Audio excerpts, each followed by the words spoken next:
أعوذ بالله من الشيطان الرجيم بسم الله الرحمن الرحيم الحمد لله رب العالمين الصلاة والسلام على رسولنا محمد وعلى آله وصحبه أجمعين. Барлык мактау улукларыбыз шушы галәмнәрне юктан бар кылып, һәм шунда булган мәхлукларны шул хисаптан безләрне дә даим тәрбия кылып торучы булган, безгә биргән нигъмәтләрнең чыкырына чыгып булмаган зат, кыямәт көннең бердән-бер хуҗасы Аллаһ Субханаһу ва Таалагә булса иде.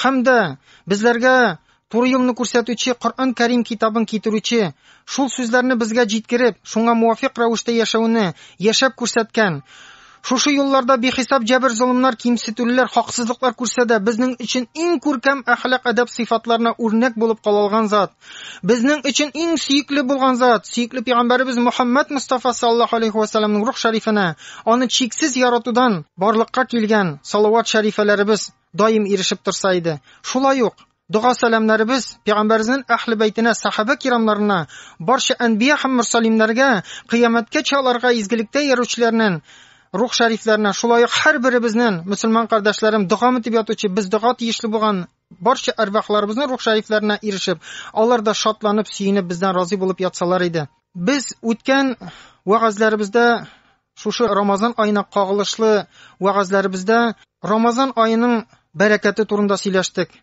Рамазан аендагы ураза тоту бурычы бар икәнен карадык һәм шушы бурычны үтәүгә караган мәгълүматларны карап киттек.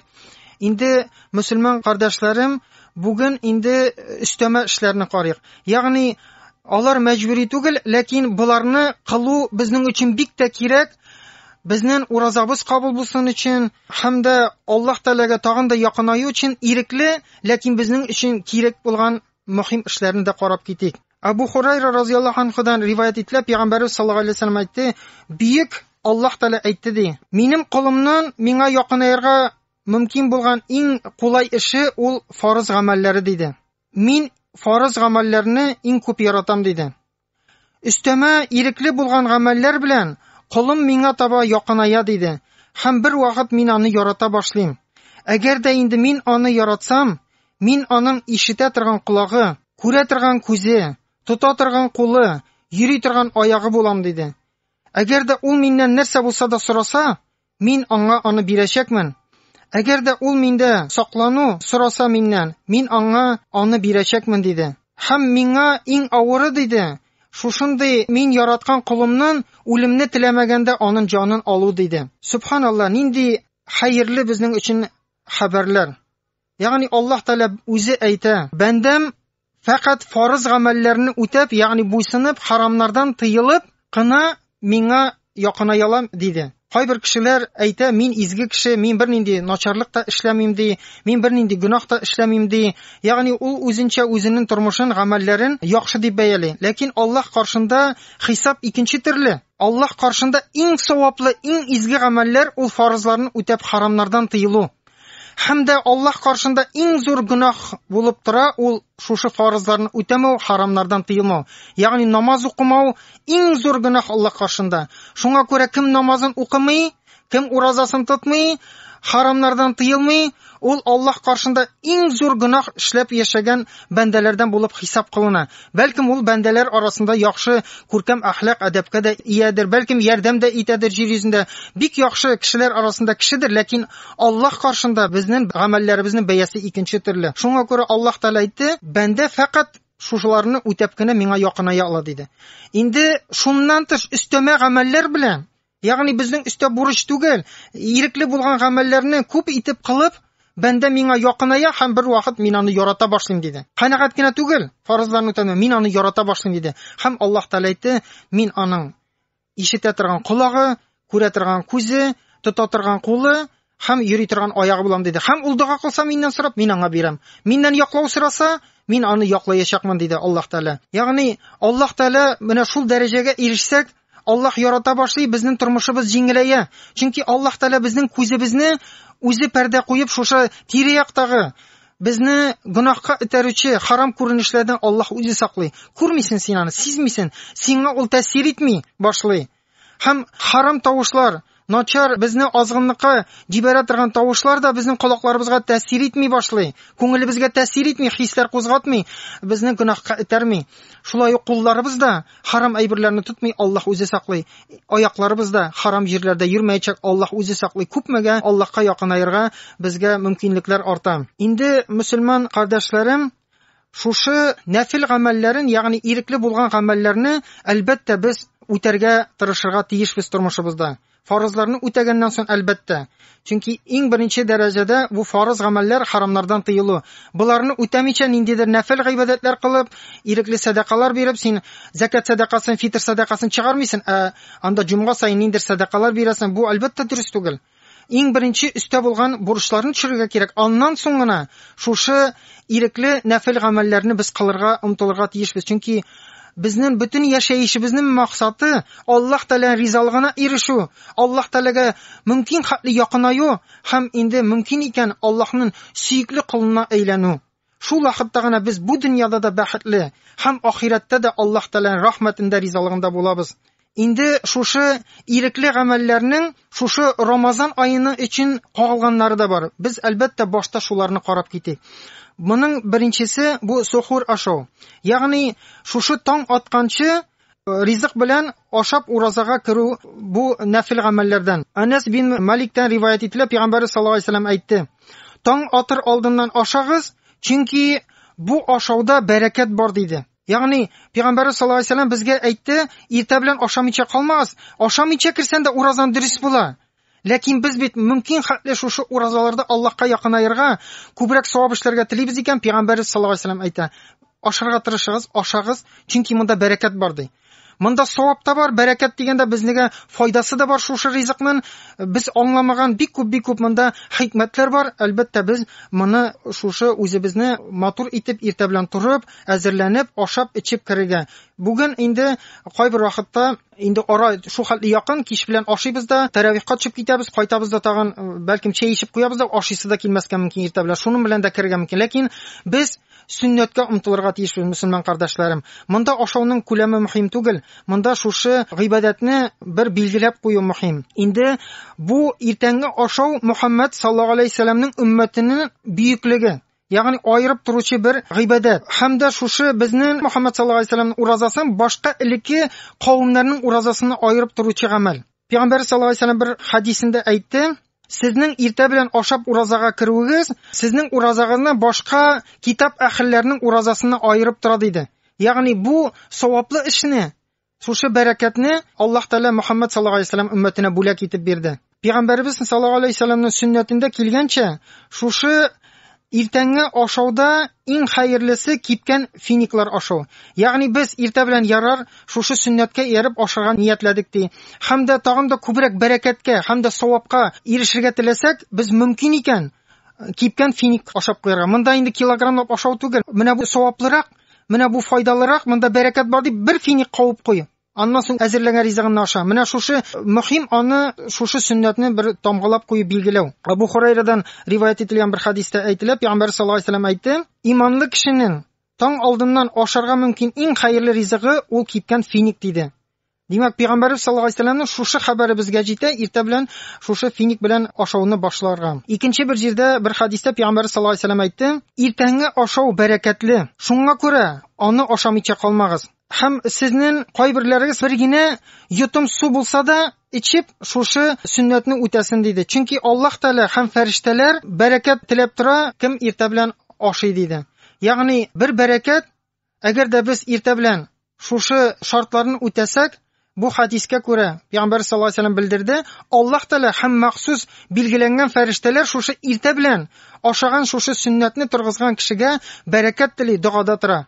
Аллаһ Тәгалә һәр беребезгә шушы бәрәкәтләргә ирешергә насыйп итсен. Шулай ук икенче бер игътибар итәргә тиешле гамәлебез уразада. Бу менә шушы иртәнге ашауның нияте дөрес булырга тиеш. Ягъни без Пәйгамбәрбез саллаллаһу алейһи ва саллям әйткәнгә, Аллаһ Тәгаләнең теләгәненә күрә шулай итеп ашыйм, торам, шулай дип ниятләп торырга тиешбез. Шушыңа сөннәткә буйсынам, шуны торгызам дип ниятебез шулай булырга тиеш, яки икенче төрле ният булырга мөмкин.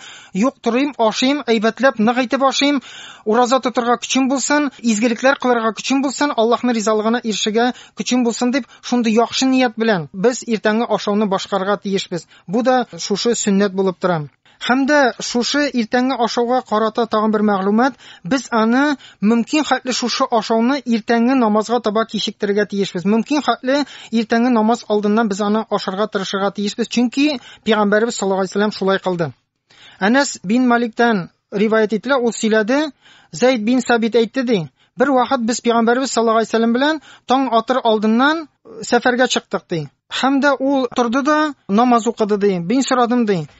Аның намазы күпме вакыт булды? Шушы иртәнге ашаудан иртәнге азанга хәтле күпме вакыт үтте шушы вакытта дип сорадым ди. Ул әйтте ди, 150 аят тирәсе укыр хәтле дип әйтте. Ягъни Пәйгамбәрбез саллаллаһу алейһи ва саллям бу сәфәрдә иртәнге ашаудан соң иртәнге азан әйтелгәнче 50 аят укыр хәтле вакыт калдырган булган. Инде кайберләр шушы хадискә таяна да, шуңа күрә календарда да шулай куялар, иртәнге азан әйтелгәнче ярты сәгать алдан ашап бетергә кирәк диләр. Ләкин Пәйгамбәр саллаллаһу алейһи ва саллям бу сәфәрдә шулай кылган, башка җирдә ул башка төрле ашаган. Шуңа күрә бу катгый дәлил түгел, бу турыда иртәнге ашау турында бик күп хәбәрләр бар. Һәм инде күбрәк Пәйгамбәр саллаллаһу алейһи ва саллям мөмкин хәтле шуны иртәнге азанга хәтле кичектергә кушкан. Гайша анабыздан риваят ителә, ул әйтә, башта Билал азан әйтә иде, ул вакытта әле төн була иде. Пәйгамбәрбез саллаллаһу алейһи ва саллям әйтте, ашагыз, ичегез, азанны Ибн Уммул Мактум әйткәнчә, чөнки ул намазга таң атмыйча әйтми диде азанны. Ягъни бу сахаба Ибн Уммул Мактум ул сукыр кеше булган. Башта Билал азан әйткән, караңгы вакытта моның белән кешеләр шушы иртәнге ашауны башларга хәбәр алганнар. Чөнки ул вакытта сәгатьләр булмаган һәм шушы азан белән белгәннәр кешеләр. Бүтән кеше дә урамга чыгып карамаган. Шуңа күрә инде Уммул Мактум әйткәч, алар ашаудан туктаганнар. Чөнки Уммул Мактум сукыр булу сәбәпле кешеләр аңа әйткәч, инде таң ата башлады, иртәнге намаз вакыты керде, азан әйт дигәч кенә, ул бер качан да ялгышмаган, азан әйтә торган булган. Ягъни Пәйгамбәрбез саллаллаһу алейһи ва саллям әйткән, Билал азан әйткәч ашый башлагыз, Уммул Мактум азан әйткәнчә хәтле ашарга рөхсәт биргән. Әгәр дә без ашап утырганда азан ишетелсә, безгә шушы ашавыбызны азан әйтеп бетергәнче тамам кылырга рөхсәт ителә. Абу Хурайрадан риваят ителә, Пәйгамбәр саллаллаһу алейһи ва саллям әйтте, әгәр дә сезнең берегез кулында ризык тоткан килеш азан ишетсә, ул кулын төшермәсен, шушы ризык белән үзене канәгатьләндерсен диде. Ягъни азан ишетелгәндә кулында ризык бар икән, син аны чәйнәп бетер, ашап бетер. Пәйгамбәр саллаллаһу алейһи ва саллям шушындый күрсәтмә бирде. Бүген инде кайбер кешеләр, мәсәлән, шу хәтле якын булу сәбәпле төнге намаздан кайткач, кайберләр тиз генә чәй ичеп ала да, иртәгә шушы ашауга турып тормыйм, шуның белән ята да иртәнге намазга гына тора. Әлбәттә, бу инде дөрес була ураза. Ләкин менә бу бүтән сөннәтләрен, бүтән күрсәтмәләрен Пәйгамбәр саллаллаһу алейһи ва саллям кылганча үтәсәк, без әлбәттә Аллаһ Тәгалә рәхмәтенә ирешәчәкбез, әҗр-савапларга ирешәчәкбез. Инде иртәнге шушы ашауны мөмкин хәтле иртәнге намазга хәтле кичектереп ашау сәбәпле без уразабызны җиңеләйтәбез. Бу бүген бигрәк тә мөһим. Әгәр дә без 1 сәгать алдан, ярты сәгать алдан ашап куйсак, инде кайбер вакытта шушы авыз ачыгы ярты сәгать, 1 сәгать кала, безгә бик авыр ишәсе килә, хәзер иссе вакытлар. Шуңа күрә мөмкин хәтле шушы иртәрәк ашасак, без шушы уразабызны тагын да үзебезгә авырайтабыз, тагын да тәнебезгә зәгыйфлек кирә. Шуңа күрә бу яктан да бүгенге көндә без менә бу сөннәтне үтәргә тиешбез. Чөнки Коръәндә дә Аллаһ Тәгалә шушы иртәнге намаз кергәнче, азан әйтелгәнче ашарга рөхсәт әйтә. Коръәндә Аллаһ Тәгалә әйтә, ашагыз, ичегез, сез кулыгыздагы кара ак җипне аера башламаганчы, чөнки шуннан соң инде икенче төнгә хәтле уразагызны тотыгыз диде Коръәндә Аллаһ Тәгалә. Кулга кара җипне куеп, аны аера башлаганчы хайран яктыра башларга тиеш. Чөнки төнне куйсан, моны аерып булмый. Шуңа күрә элек инде сәгатьләр булмаган, мөселман кардәшләрем. Инде бүген Аллаһ Тәгалә җиңел кылды, бүтән нәрсә исәпләнелгән. Сәгатьләр бар, календарлар бар. Төгәл вакыты белән мәшәкатьләнмичә без шушы вакытка хәтле бүтәнесен дә килеп ашый алабыз. Мөмкин хәтле шушы сөннәтләрне без инде торгызырга тиешбез.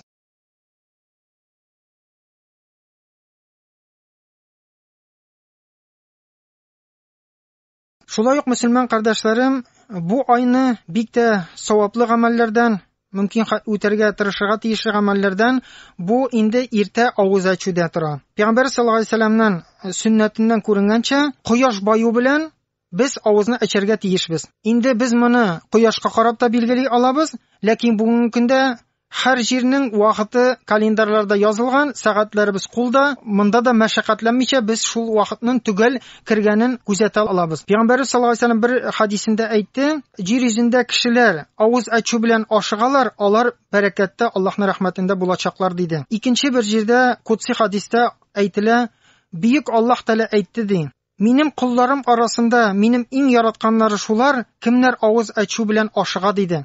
Бу нинди сөенечле хәбәр. Ягъни бер кичкенә гамәл белән көн саен без авыз ачуда вакытны төгәл карап, кичектермичә, без Аллаһның сөйкле кулына әйләнә алабыз. Әлбәттә, мондый мөмкинлекне без ычкындырырга тиеш түгел. Инде сөннәткә күрә авыз ачканда иң хәерлесе свежий финиклар белән авыз ачу. Иртән белән коры кипкән финиклар хәерлерәк иде, авыз ачканда свежий финиклар, ягъни кипмәгән. Әгәр дә инде бу юк икән, ул вакытта кипкән финиклар. Әгәр дә ул финикларда булмаса, иң хәерлесе берничә йотым су içеп кую. Анас ибн Малик әйткәнчә, хадистә килгәнчә, Пәйгамбәрбез саллаллаһу алейһи вәсәлләм свежий финиклар белән авыз ача иде. Әгәр дә свежий финиклар булмаса, ул кипкән финиклар ашыйдыр иде. Әгәр дә ул да булмаса, ул берничә йотым су içеп куя иде диде. Инде Анас ибн Малик Пәйгамбәрбез саллаллаһу алейһи вәсәлләмдә хезмәт иткән хезмәтче, яшь вакытыннан, бала вакытыннан һәм ул күбрәк Пәйгамбәр саллаллаһу алейһи вәсәлләмнең тормышын күргән, яшәешен өендә һәм аннан килгән хәбәрләр бик тә мөһим безгә. Пәйгамбәр саллаллаһу алейһи вәсәлләм икенче бер хадистә килгәнчә әйтте: "Әгәр дә кем сезнең авыз ача, иң хәерлесе кипкән финиклар белән авыз ачсын. Әгәр дә ул булмаса, су içsin. Мәгәр су паклаучы һәм чистартучы" ди.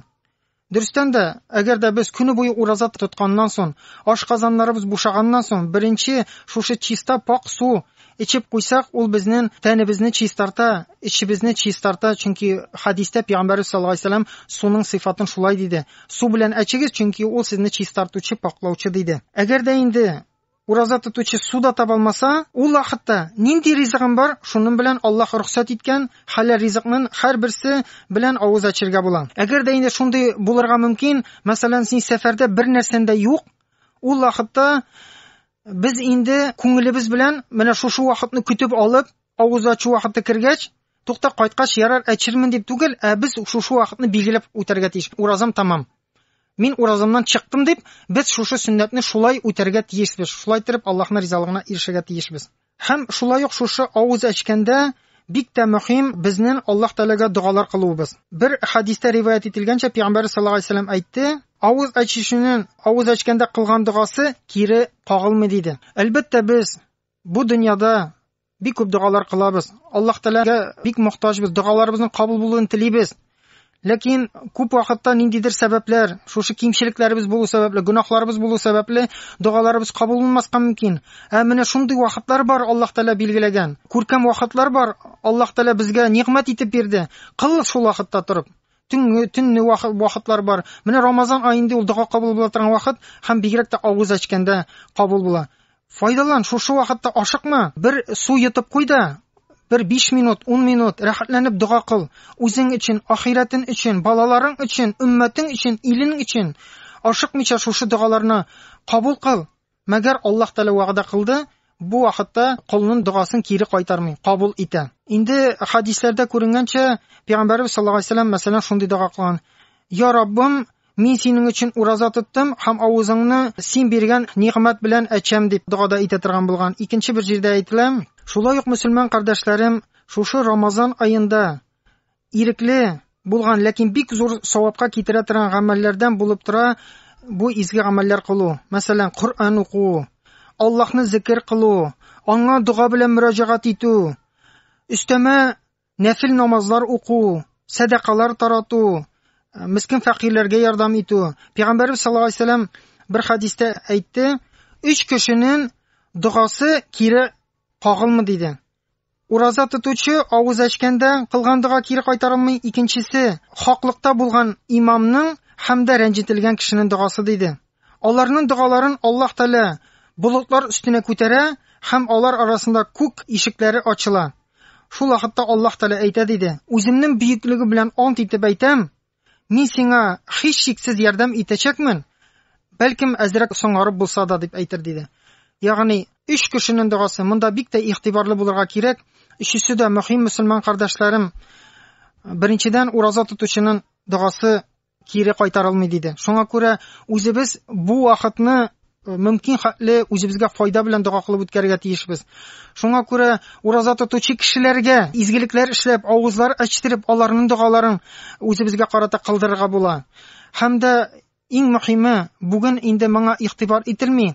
Бу имам булып торган кешене, әгәр дә исламда яхшы шундый хак имам икән, аның дуасы кабул була. Шуңа күрә мөселман кардәшләрем, гыйбадәтләрне, таравих намазларын без имамнар белән бергә башкарырга тырышабыз. Намаздан соң ашыгып чыкмыйча бергә Коръаннар укып, тәсбихлар тартып, дуалар кылыйк. Чөнки Аллаһ Тәгалә имам белән кылганга күрә, монда имамның кем булуы мөһим түгел, имам вазифасының Аллаһ каршысында өстенлеге бар.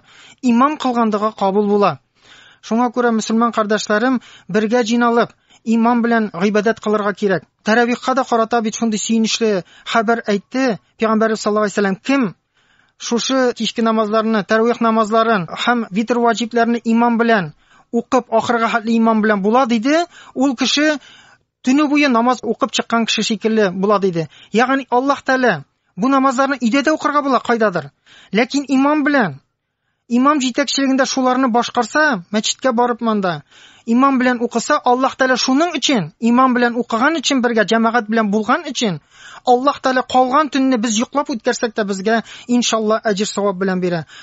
Инде өченчесе мөселман кардәшләрем, бу әлбәттә рәнҗетелгән, кимсетелгән кешеләрнең дуасыннан саклану. Шуңа күрә мөмкин хәтле без кешеләрне рәнҗетмәскә, сүз белән дә, гамәл белән дә рәнҗетмәскә тиешбез. Бик тә бу тормышта бу мәсьәләдә игътибарлы булырга кирәк. Чөнки рәнҗигән кеше кайбер вакытта бәддугада кылып куя, шушы күңеле тулган вакытта, ачуы чыккан вакытта һәм Аллаһ Тәгалә каршында бу дуаның пәрдәсе юк. Шул сәбәпле үзебезгә бик күп авырлыклар, мәшәкатьләр китерергә була. Шуңа күрә мөселман кардәшләрем, сабыр булыйк, кешеләрне рәнҗетмик, тирә-якта беркемне дә рәнҗетмик, хайваннарны да рәнҗетмик, мөмкин хәтле күркәм әхлак адаб сыйфатлы булыйк. Инде әлбәттә безгә бу эшләрдә үрнәк ул Пәйгамбәрбез саллаллаһу алейһи ва сәллям. Ул Рамазан аенда шундый күп кешеләргә михербан, шәфкатьлек кылган һәм бик күп изгелекләр кылган. Ул үзенең гыйлемен дә жәлләмәгән, көненең күп вакытын кешеләргә гыйлем аңлату, исламны аңлату белән шөгыльләнгән. Үзенең сәләтләрен һәм малларын Аллаһ юлына сарыф иткән. Динебез өчен, динебез алга китсен, үскә менсен өчен ул бүтән көчләрен сарыф иткән. Кешеләрне туры юлга күндергән һәм дә үзенә һәм тирә-яктагы кешеләргә файда китергән. Ул гыйлем өстәгән кешеләргә, гыйлем теләгән кешеләргә гыйлемен биргән. Авыр шартларда, ниндидер кайгы-хәсрәтләрдә калган кешеләргә ярдәм иткән. Авырту кешеләрнең хәлләрен белгән, мискин фәкыйрьләрне ашаткан. Һәм дә Рамазан аенда ул бу гамәлләрне аеруча күп кылган, башка айларга караганда. Ул гомумән шушылай аның бүтән тормышы шушы изгелек белән үткән, ләкин Рамазан аенда ул инде моны да тагын да күбрәк кылган. Нәрсә хисабына кылган? Төннәр буе йокламыйча.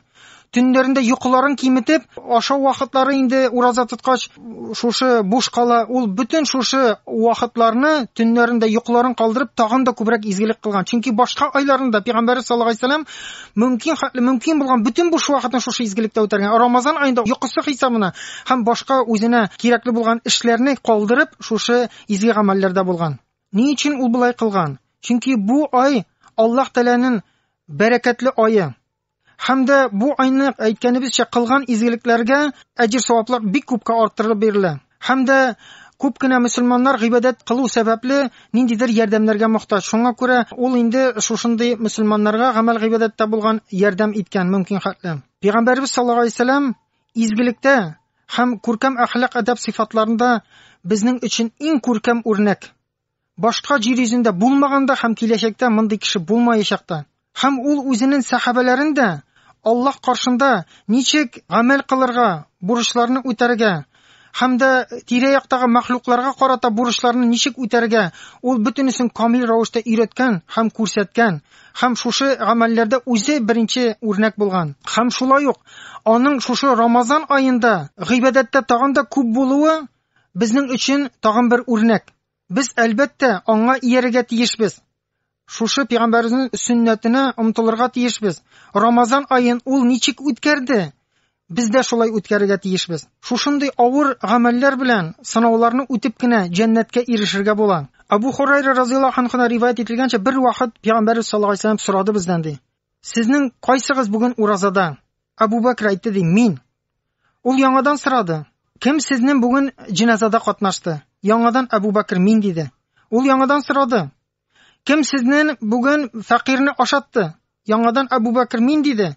Ул яңадан сорады: "Кем сезнең бүген авырту кешенең хәлен белде?" диде. Абу Бакр: "Мин" диде. Пәйгамбәрбез саллаллаһу алейһи ва саллям шунда әйтте ди: "Әгәр дә бу 4 сыйфат бер кешедә җиналса, ул һичшиксез җәннәткә керә" диде. Мөселман кардәшләрем, без әлбәттә җәннәткә омтылабыз. Җәннәткә Пәйгамбәрбез саллаллаһу алейһи ва саллям бик күп гамәлләр белән юлны күрсәтте безгә. Һәм безгә кайсы туры килә, кайсын үти алабыз, шул юлны сайлап җәннәткә омтылырга тиешбез. Менә бу 4 сыйфатны һәрберебез булдыра ала. Моңа күпчелек кеше сәләтле. Ягъни без шушы җиназаларда катнаша алабыз. Һәм фәкыйрьләрне ашата алабыз. Авыру кардәшләребезнең хәлен белә алабыз. Барып шушы пәйгамбәребезнең шушы сыйфатларын үземдә булдырым дип без тырыша алабыз. Ягъни бу бер юл. Кемнеңдер Аллаһ Тәала байлык биргән, Аллаһ Тәала байлык белән ничек итеп җәннәткә кирү юлында күрсәткән. Кемгәдер Аллаһ Тәала сәламәтлек биргән, тазалык, аңа шушы юл белән нинди изге гамәлләр кылып җәннәт юллары күрсәтә. Кемгәдер Аллаһ Тәала гыйлем биргән, гыйлем белән ничек итеп җәннәткә керергә Аллаһ Тәала күрсәтә. Һәм һәр кеше шушы берәр юлга ул туры киләчәк. Һәм без шул юлны үзебезнең каршыбызда мөмкин булган, без үти ала торган, безнең моңа сыйфатларыбыз булган, мөмкинлекләребез булган юлны күрсәк, без әлбәттә бу юл белән җәннәткә омтылырга тиешбез. Әлбәттә, мөселман кардәшләрем, бигрәк тә Рамазан аенда без бер кайчан да Аллаһ Тәала нигъмәтен онытмаска кирәк. Иң беренче Аллаһ Тәаланың безгә булган нигъмәте ул безгә иман бирде. Чөнки күпме кешеләр бүген шушы туры юлны күрмичә, иман тәмен татымыйча, ялгыш тормыш юллары белән, ялгыш нәрсәләргә алданып, ялгыш максатларга омтылып гомерләрен үткәрәләр. Аллаһ Тәала без мөселманнарны шушы караңгылыктан чыгарып, күңелләребезгә иман нурына, күңелебезне ачып, шушы диненә китерде, динене аңларга мөмкинлек бирде, шушы динне тотып яшәргә, шушы диндә булган рәхәтлекләргә, бәрәкәтләргә ирешергә Аллаһ Тәала мөмкинлек бирде. Әлбәттә, без моның өчен бер кайчан да шөкр кылып бетерә алмыйбыз. Һәм әгәр дә шулай яшәп бетерә алсак, аның ахыры җәннәт, аның бәясе юк җәннәтнең. Җәннәт ул чиксез. Шуңа күрә, мөселман кардәшләрем, без һәр вакытта искә төшкән саен, әлхәмдүлилләh, мин иманны, әлхәмдүлилләh мөселман, Аллаһ Тәала үлгәнче мине шушы юлдан айырмады. Без күңелебездә гел Аллаһ Тәаләгә рәхмәтле булырга тиешбез. Һәм шушы уразаларны тотарга, намазлар укырга, һәм башка изгелекләр кылырга мөмкинлек биргән Аллаһ Тәаләгә шөкерләребезне бу айны аеруча күп кылырга тиешбез.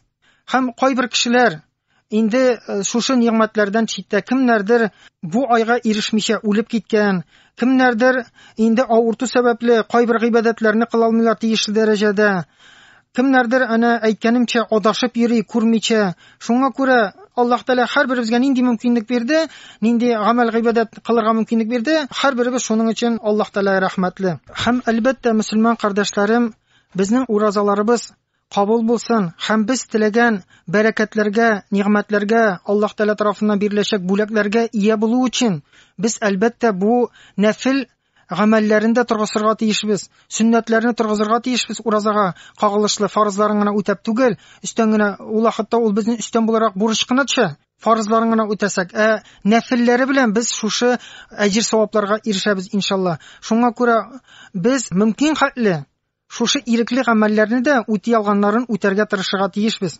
Һәм без Рамазанны шушы үзебездәге ниндидер ачу чыгу сыйфатлары, начар сыйфатлардан, үчле булу сыйфатларыннан котылу өчен, саранлыктан, хөсетлектән, безнең халыкта бүген бик каты таралган хөсетлек сыйфатларыннан, тәкәбберлектән һәм үз-үзеннән канәгать булудан котылу өчен без Рамазаныбызны файдаланырга тиешбез. Без үзебезне тәрбияләргә тиешбез. Һәм дә шушы Рамазан аенда без үзебездә күркәм әхлак сыйфатлары тәрбияләргә тырышырга тиешбез. Чөнки ураза ул шуның өчен. Без шушы тыелып, үзебезне мәҗбүр итеп бер ай буе яшәсәк, мәҗбүр итсәк, бер ай буе шушы күркәм әхлак адаб сыйфатларын белән булырга тырышсак һәм дә начар сыйфатларыбызны басып торсак, ул безнең аннан соң гадәткә кереп китә.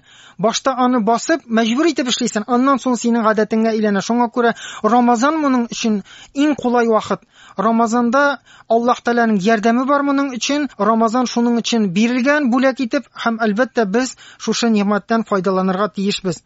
Аллаһ Тәгалә һәрберебезгә шушы Рамазаныбызны Аллаһ канәгать була торган, Аллаһ кабул итә торган, әҗир-савапларга ирешә торган дәрәҗәдә үтәп чыгарга насыйп әйләсен.